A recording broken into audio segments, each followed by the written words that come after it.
అరే మీరు ఒకరిని అరే బాబులు, మీరు ఒకరిని నమ్ముకోవడానికి వెళ్ళారు. మీ నీ తల్లిదండ్రుల కన్నా ఎక్కువ వాళ్ళ మీకు ఇప్పుడు చచ్చిపోయారు. ఎవరు ఇస్తారా మీకు అన్నం? ఆలోచించండి. నీ తల్లిదండ్రులు బికార్లు అయ్యి మిమ్మల్ని చదివిస్తున్నారు. మీరేమో వాడు ఫ్యాన్స్ అంటారు, వీడి ఫ్యాన్స్ అంటారు. ఎవరు ఫ్యాన్స్? మన బతుకే మనకు ఫ్యాన్స్. అన్నం పెట్టేది మనం. నీ తల్లిదండ్రులు. నీకు యాక్సిడెంట్ అవుతే రూపాయి ఇస్తారా వాళ్ళు? ఆలోచించండి రా బాబు. ఎందుకు జీవితాలను అట్లా నాశనం చేసుకుంటారు? 2 పిల్లలు చచ్చిపోయారు.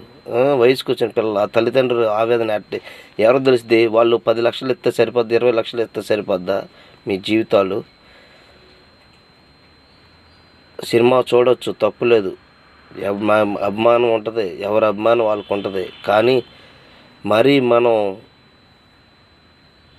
మన కుటుంబం కన్నా ఎక్కువ ఏది కాదు కదా. ఆలోచించండి మీరు. ఎందుకు మీ జీవితాన్ని ఇట్లా నాశనం చేసుకుంటారు?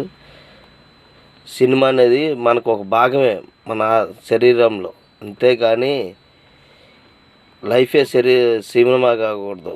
ఎందుకంటే మనం ఎంత ఇబ్బంది పడుతున్నాం. నీ తల్లిదండ్రులు ఇప్పుడు మీరు చచ్చిపోయారు. ఎవరు ఇబ్బంది పడుతున్నారు? నీ తల్లిదండ్రులు. వాళ్ళని మీద పెట్టిన ఇంట్రెస్ట్ అంతా పోయింది ఒకే దెబ్బకి.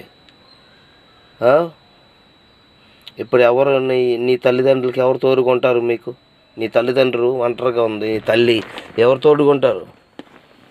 ఆలోచిస్తున్నారా?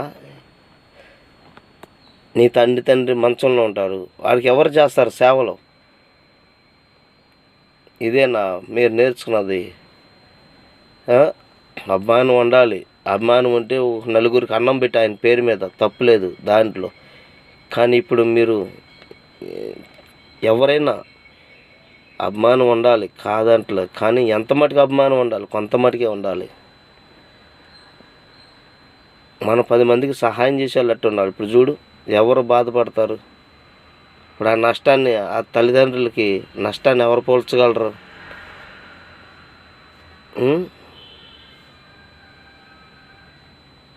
ఆలోచించండి కుర్రోళ్ళు. ఎంతకాలం మీరు ఇట్టా ఇదవుతారు? ఎవరో గురించి మన జీవితం నాశనం చేసుకోకూడదు. సరదా అనేది ఉండాలి, కానీ శృతి మించే సరదాలు ఉండకూడదు. ఇప్పుడు నీ కుటుంబానికి ఎవరైనా రూపాయి ఇస్తారా? నీ తల్లిదండ్రులకి ఆధారంగా నిలుస్తారా? ఆలోచించండి. ఇప్పుడు నీ బంధుమిత్రులు ఎంతమంది ఇబ్బంది పడాలి మీ మూలంగా? ఎంతమంది బయట దోసేస్తారు? ఆలోచించండి.